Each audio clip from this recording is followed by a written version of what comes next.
യാത്ര ചെയ്യാൻ ഉദ്ദേശിക്കുന്നുണ്ടെങ്കിൽ ലഘുവായിട്ടുള്ള ഭക്ഷണ സാധനങ്ങളും വെള്ളവും ഒക്കെ ആയിട്ട് വരിക. കാരണം ഇതിനകത്ത് പ്രത്യേകിച്ച് ഒരു വലിയ ഹോട്ടലുകളോ മറ്റ് സംവിധാനങ്ങളൊന്നും ഇവിടെ ഇല്ല. ചെറിയ 1-2 ഷോപ്പുകൾ മാത്രമാണുള്ളത്. അപ്പോൾ ഈ കാണുന്നതെല്ലാം ഗ്ലെൻമോർഗൻ ടീ എസ്റ്റേറ്റിൻ്റെ ഭാഗങ്ങളാണ്.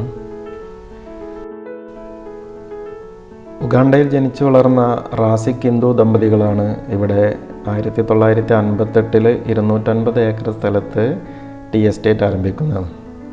അങ്ങനെ 1962 അവർ ഇന്ത്യയിൽ സെറ്റിലാവുകയും ചെയ്തു. ഇന്ന് അവർക്ക് ഇവിടെ 600 ഏക്കറിൽ കൂടുതൽ ടീ എസ്റ്റേറ്റ് ഉണ്ട്. ഏകദേശം ഒരു 400-450 ജോലിക്കാരുമുണ്ട്.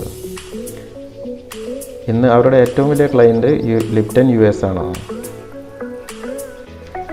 ജനവാസം വളരെ കുറഞ്ഞ പ്രദേശമാണ്. തേയിലത്തോട്ടവുമായി ബന്ധപ്പെട്ട ജോലിക്കാരും മറ്റുമാണ് ഇവിടെ താമസിക്കുന്നത്.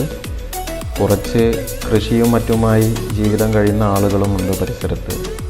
എങ്കിലും ഊട്ടിയിൽ നിന്ന് ഇങ്ങോട്ട് ബസ് സർവീസ് ഉണ്ട്.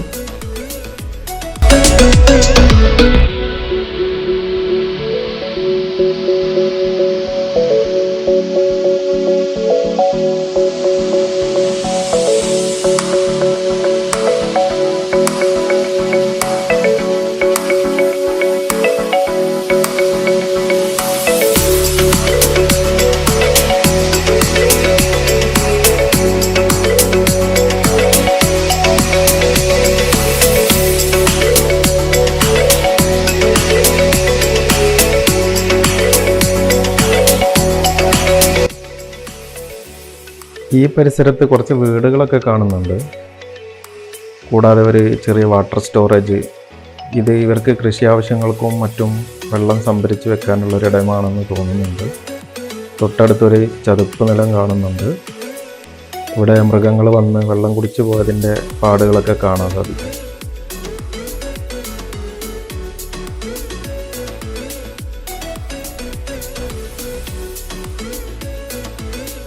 ഊട്ടി ഗൂഡല്ലൂർ റോഡിനോട് ചേർന്ന് കാട്ടിനകത്തുള്ള ഒരു ദർഗയാണിത്. ഷാജഹാൻ വലിയുള്ള എന്ന് അതിൽ പേരെഴുതിയിട്ടുണ്ട്. തൊട്ടടുത്ത് തന്നെ ഒരു സെമിട്രിയുമുണ്ട്.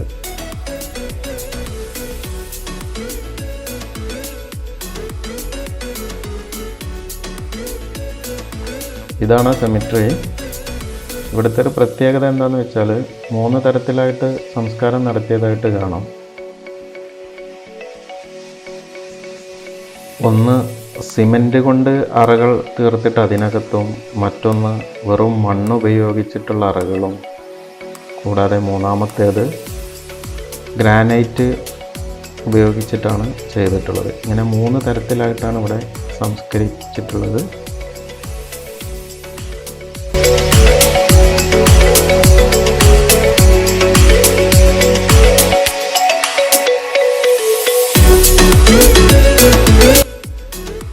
ഇവിടെ നിന്നൊരു റോഡ് താഴേക്ക് പോകുന്നുണ്ട്. അത് ഊട്ടി ഗൂഡല്ലൂർ മെയിൻ റോഡിലേക്കാണ് പോകുന്നത്.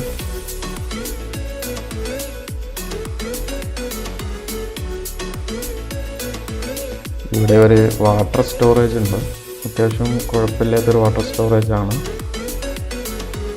ഇത് കാട്ടിലെ മൃഗങ്ങൾക്ക് വെള്ളം കുടിക്കാനും മറ്റ് കൃഷി ആവശ്യങ്ങൾക്കുള്ള ജലം സംഭരിക്കാനൊക്കെയാണെന്നാണ് തോന്നുന്നത്. എന്നാൽ അതിനകത്ത് കുറച്ച് താറാവുകൾ കുടിക്കുന്നത് കാണുന്നുണ്ട്. അപ്പോൾ കാട്ടുതാറാവുകൾ എന്ന് വേണമെങ്കിൽ നമുക്ക് വിളിക്കാം. വേറെ മൃഗങ്ങളൊന്നും പരിസരത്തൊന്നും കാണുന്നില്ല.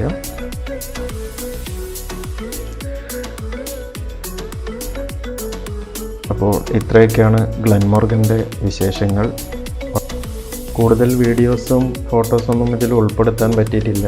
കാരണം പല ഭാഗങ്ങളും ഫോട്ടോസും വീഡിയോസും എടുക്കാൻ അനുവാദമില്ലാത്തതിനാൽ അവിടെ നിന്നൊന്നും നമുക്ക് ഒന്നും ചെയ്യാൻ പറ്റിയിട്ടില്ല.